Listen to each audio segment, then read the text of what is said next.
Hey guys, J0, how you doing? I hope all is well in YouTube land. You only get one arm because the other one's got the camera. Whatever part of the world that you are in, okay, is the year of the black locust bloom. We have a tree here in our area of the country. I live in southern Ohio, and I'm sure that they're all over the whole entire region, this region of Appalachia. We have a tree called the black locust tree. And every other year, and sometimes every third year, they put on their blooms, their flowers. Their flowers, they smell wonderful. They are good to just kind of nibble on. They're sweet. All the critters love them. And they've got some, some good health benefits to them. If you dry them and make a tea out of them, they help with throat and stomach troubles. They act as a natural diuretic, and they just got some good qualities to them. You can sweeten the tea if you need to with a little bit of honey. But let me show you what the tree looks like.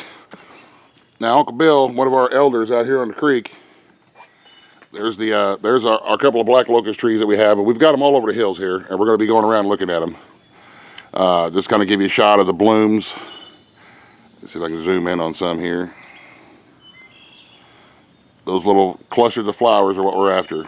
Uncle Bill, one of our creek elders, says that he remembers as a kid his mother and grandmother making this black locust tea and harvesting these leaves and using them for a couple of things, and that's what we're going to use them for. We're going to harvest a bunch of them, and we're going to dry some for making tea, but we're also going to steep some in some extra virgin olive oil. We'll probably use our sun oven for that, because you don't want it to get real hot. You just want it to steep so that the oils can mix with the olive oil, and you can get a good, like a potpourri oil out of it. It's good smelling oil and essential oil. And that's a little thing that we learned from Robin over at the Bear Homestead. She's got a whole series on essential oils. So we're going to use some of the flowers for that, and then that oil, we can burn it under a tea candle. To make, like a potpourri scent for the house. We're going to use it to scent up our homemade soaps that we make, and it's just got all kinds of uses. The leaves and the bark on this tree, you got to be a little careful. You can use them. They do have properties, but we're not going to talk about that too much because they also have some toxins in them, and if you don't use them the right way or you consume too much of it, it could cause some problems. So unless you are extremely familiar with the bark and the leaves and how much to use and what they're actually for, I do not recommend you messing with the bark. But if you happen to come across this time of year, we are at the end of April, so this time of year these blossoms are good. If you find one, you just munch a couple of the flowers and they're sweet. And so anyway, I've got a pole pruner, and we are going to start harvesting some of these blooms from these trees, and we will go to the next step when we get to the next step. So just another thing that the hills provides that is that's beneficial, just something that you got to learn. And I learned from the old timers. Uncle Bill said something that made a lot of sense. He says, these trees are good and beneficial whenever they only bloom every other year, sometimes every third year. The flowers smell good. The bees are all over them. The chickens and everything loves them. The pork chop loves them. The goats love them. Everything wants to eat them. And they only come out every couple of years. So there's got to be something good about them. It's because everything's waiting on them, including us. So anywho, we're going to start harvesting a few of these, and we'll go to the next step here in a little while. Even the ladies are after some of the blooms that have fallen off onto the ground.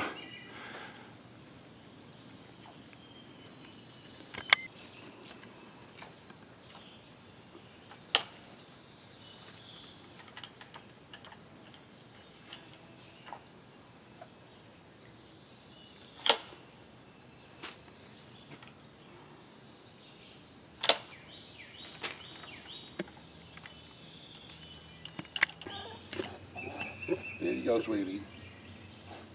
Oh, that's my sweet little Princess Piggy. She loves them flowers, but everything in moderation. We'll give her a few little clusters of flowers in the morning, won't we? And then a few in the evening time. Just those little snacks, little treats. Is it help you with your girlish figure, won't it? Oh my goodness. Okay, let's get some more. Okay guys, we've cut a few of them. This is by no means all that we're going to do, but we're going to stop, and this part here is for demonstration purposes so you can see what we're doing. We've got a little branch here that's got a lot of the flowers and flower buds on it, and we're just going to take, all we want are those flowers. So we're just going to get the flower buds like that with our fingers and put them into a separate little bucket, because that's what we want is the flower buds, and we'll leave all the stems.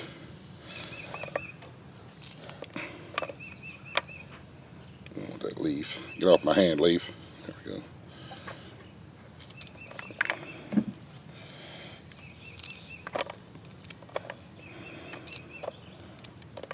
Like that. This one here is not quite developed yet, so we'll leave that. And then we're going to set this aside in another bucket, and we're going to feed that to the goats. After a little while, they love these locust leaves, and they've got a much stronger immune system and digestive system than we do, and it doesn't bother them to eat these leaves all day long. So this is what we're after, these flower buds that are on these branches that we've been trimming. And you're going to need a lot of them if you plan on doing a lot of things. If you want to try to do all kinds of different stuff where you're making teas and oils, you're going to need a lot of these flowers. But this time of year, whenever they do bloom, they bloom a lot. There's a lot of flowers on there, and we was going to, it can't hardly get up into the barnyard and get any, because as soon as it hit the ground, then you know, pork chop gobbles them up, or the chickens gobble them up, and so unless we're sitting there with a bucket and catching it and then running away from them, so we got to get what we can while we can get it. And they'll be blooming probably another week or so, and this is what we want. And oh man, I wish you guys could smell how nice these smell. They are just wonderful. And like I said, even these little flowers, these little flower blooms, you can just munch on the petals and it tastes sweet. And I mean, you can sit there and eat them like popcorn. Of course, I'm sure that wouldn't be good for your digestive system to put all of it in there at once, but a couple of little munching here and there for a little snack is okay. And then so we're going to clean up the rest of these, and then we'll go to the oil making process. Okay guys, we're going to begin to making the oil. You can see this is a 1 gallon size ice cream bucket, and it's about what, 3/4, maybe a little more than 3/4 full. I'm going to transfer it into this glass bowl in our sun oven. This is a Solavor Sport sun oven. We use the crap out of this thing. No, I am not an affiliate, but I will leave a link in the description box to BC Truck. He is an affiliate. You can buy one through his channel, and they are well worth it. I love them. We use them for everything. So I'm going to start transferring these into this bowl, and as I do, I'm going to kind of get them. I'm just going to kind of crush them up a little bit, like that. You can see how that little bit of oil is coming out on my fingertips. I don't know if you can see it glistening or not. We're just looking to bruise them up a little bit to get that oil flowing. And we're going to use all of these flowers for our oil. A couple things. We're going to use about 16 ounces of extra virgin olive oil to make our oil with. And you can do this a couple times. Say you do it for 6 or 8 hours, then you come back, you remove this set of flowers and do another set of flowers in the same oil, and you can make a more concentrated oil that way. And about every hour, hour and a half, we're going to come out here and we're going to mix them up and stir them up and kind of bruise them up a little bit more, just to get as much of that oil from them flowers as we can to steep into the oil that we're using.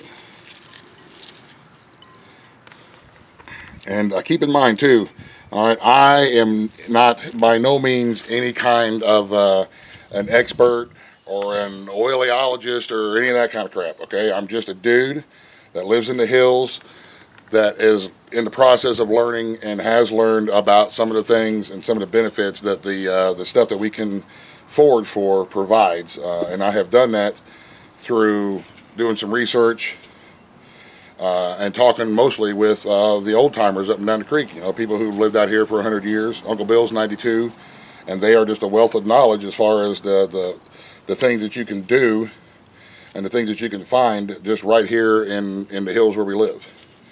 So, all right, let me get the rest of these transferred. I don't want to bore the crap out of everybody with just me sitting here messing with flowers, even though, man, these things even make a big stinky fat guy like me smell good, so it's a good thing. So we'll be back here directly. All right, I've got all my flowers in here. My hands are a little bit wet. Don't just wipe your hands on a towel. Wipe them all over your shirt. Wipe them all, you know, that way you can smell pretty for the rest of the day, because, you know, this takes a lot of work to maintain. Anyway, all right. So now we are going to add about 16 ounces of extra virgin olive oil. It is preferable to use the extra virgin. We're just going to pour it all over the flowers like this. And a lot of times when you keep an eye out in your local big box stores, they will sometimes have some clearance olive oil, because it can get a little pricey to get some. But if you can pick up some on a clearance sale and just kind of store it away and sit on it until the springtime comes around, and you can make your oils with them whenever the honeysuckles start coming on and whatever it is that you crazy kids are into. So now we're just going to put the lid on our solar oven. We don't want this thing to be more than 150, 200 degrees-ish, around there. You don't want to get really any hotter than 200, because you're not trying to cook anything. You just want it to steep in a nice warm steep. So we're not going to put the reflectors on here. We're just going to leave this on. I'm going to put one little clip on the bottom, and it should let it vent a little bit at the top. And I know from previous experiences that when it's set up just like this, it's going to be about 175 to 200, somewhere around in there. And we'll keep an eye on it. If it gets too hot, we'll turn it a little bit to where it gets more shade. But now we're going to let this steep for at least 6 hours, maybe even 7 or 8 hours. And then we'll see the finished oil when we are done. And I can't wait, because it's going to smell good. So we'll see you guys when this is done. In the meantime, we're probably going to go ahead and harvest some more flowers, another bucket full. And we will start the drying process in our dehydrator for those. And I don't know, I guess we'll do it all in one video rather than making 2 videos. We'll just do it all in one video. So here in a little bit, we'll get some more flowers. The next bucket of flowers that we have, we're going to lay them on the dehydrator table and dehydrate them, and we'll go when we get to that point. So, okay guys, you can see this has been in here for about 7 hours or so in the sun oven. You can see how much those flowers kind of steeped down and cooked down, wilted down, we'll use that word. Now we're just going to drain it into this oil, which smells pretty good. Use some cheesecloth, put it right back in the same bottle that we got it from. And once I get all this that I can in there, then I will put all the rest of it into the cheesecloth and squeeze it out, so we can get all the oils out that we're looking for. And then this oil will be ready, and then you can just put it into a tea burner, or a potpourri burner, or your soap, or whatever it is that you want to use your oil for. This oil will be ready to be used. So we're just going to do this until we get all this oil out of the flowers and back into the jar here. Like I said, here in a second, we'll put all this into that bag and squeeze it out so we can get all the oil that we can. Let it drain.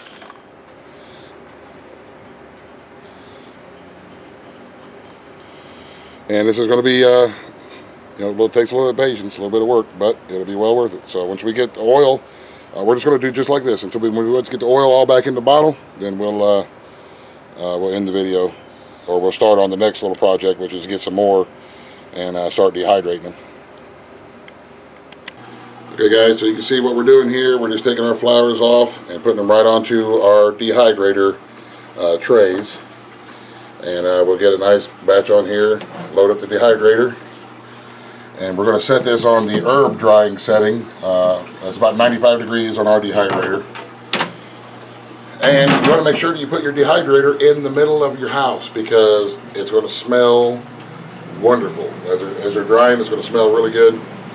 And so now we're going to harvest some more. We're going to we're going to double batch our oil that we made. We're going to do that again to make a more potent oil. And there's probably a better oil that I could use, but I'm just using what we have. So there you have it. These here are going to dry out. We're going to dry these for several hours. We'll let you know how many hours whenever we do the last part of the clip. But the dehydrator is full of the flowers, and so now the last thing is to let these dry, and then we'll go from there. Okay guys, these have been in our dehydrator. It took about 8 hours or so for these here to get good and dry. These little flowers, let me get a good look at them. They're really nice and dry. And now we can store them away. I'm just going to put them in a Ziploc bag for now and label them. And you know, every batch is going to be different on the amount of time that it takes to dry them. One, depending how you dry them, and two, depending on the humidity and if their flowers are just got rained on, and so on and so forth. So these are just two of the things that we are doing with our blooms and flowers from the black locust tree. You can see there's going to be quite a few. And the house smells good from the dehydrator, and the bag smells good, and these will be ready to make tea like you would with any other kind of herb or weed, as you would call them. So there you have it. You can do some independent research on the internet and find out the many benefits of these black locust trees, or just use them like we are with the oils to make a soap scent. Make your soap smell good, or make your house smell good, and like a potpourri little candle thing. And there you have it. Just another thing that the hills and the Lord and nature provides for us. They are on right now. This is the beginning of May 2017. So if you see some in your neighborhood, grab you some flowers and enjoy it. So if you have any other uses, or you find out some cool information about them, please leave it in the description or in the comment section for everybody to learn. And you guys have a great rest of the day. Thank you very much for watching. God bless. The end. Buzz, buzz. The end.